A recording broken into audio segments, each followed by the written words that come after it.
আসসালামু আলাইকুম। আজকে আমরা সিদ্ধান্ত নিয়েছি বারবিকিউ করব। এজন্য দোকানদার কাকাকে ঘুম থেকে উঠিয়ে এখন বাজে রাত প্রায় ৯টা।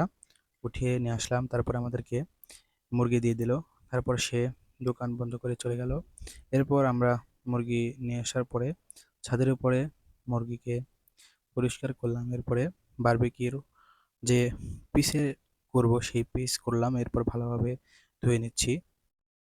অনেক সুন্দরভাবে ধোয়ার পরে পাটা দিয়ে আমরা আমাদের যে বারবিকিউর ব্রয়লারের মুরগি নিয়ে এসেছি এটা হালকা একটু ছেঁচে নেব।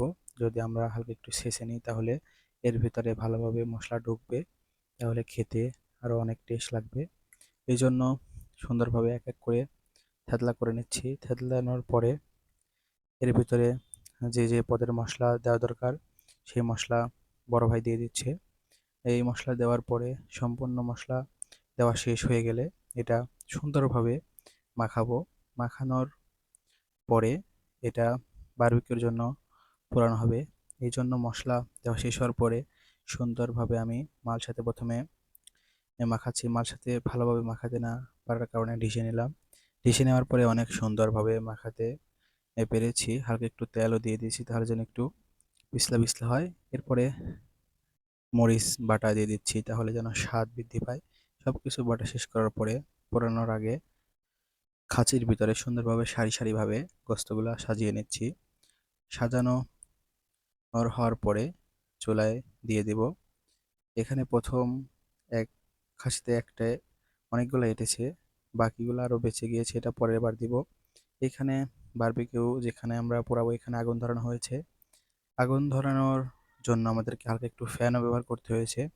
আগুন যখন জ্বলে গিয়েছে এরপর আমরা বারবিকিউটা নিয়ে যেয়ে আগুনের উপরে দিয়ে দিয়েছি। তারপরে সুন্দরভাবে বারবিকিউটা পুড়ছে, উপর নিচ করে দেওয়া লাগতেছে এখানে, এবং সুন্দরভাবে কালার চলে আসছে আপনারা দেখতে পারছেন। এরপরে হালকা হালকা তেলও দেওয়া লাগতেছে তাহলে যেন সুন্দরভাবে ভিতরে সবকিছু যেন পেয়ে যায়। এরপর একটি বারবিকিউ হয়ে যাওয়ার পরে প্রথমে টেস্ট করে নিচ্ছি কেমন হয়েছে। আহ, খাওয়ার পরে মাশাল্লাহ, নিজ হাতে বানিয়েছি, অনেক সুন্দরই হওয়ার কথা। এবং যারা খেয়েছে তারাও বলেছে মাশাল্লাহ ভালোই হয়েছে। এরপরে সবাই একসঙ্গে আমরা বারবিকিউ খাওয়া শুরু করলাম। বারবিকিউটা মোটামুটি ভালোই ছিল। মশলা একটু লবণ কম হয়েছিল, বাকি সব ঠিকই ছিল আলহামদুলিল্লাহ। এখানে আপনারা দেখতে পাচ্ছেন এখানে আমাদের চাচাতো ভাইরা সবাই খাওয়া দাওয়া করছে। কেউ ঠান্ডা খাচ্ছে, কেউ পানি খাচ্ছে, কেউ আবার বারবিকিউর খাচ্ছে। আমিও খাচ্ছি বারবিকিউ। আমাদের বারবিকিউর পার্টিটা আজকে অনেক রাত হয়ে গিয়েছে, প্রায় 2টার কাছাকাছি। আমরা রাত হলেও আমরা আমাদের এই দিনটি মনে থাকবে, এবং বারবিকিউ অনেক স্বাদ হয়েছে আলহামদুলিল্লাহ। আগামীতে আমরা আরো সুন্দরভাবে বারবিকিউ বানাবো।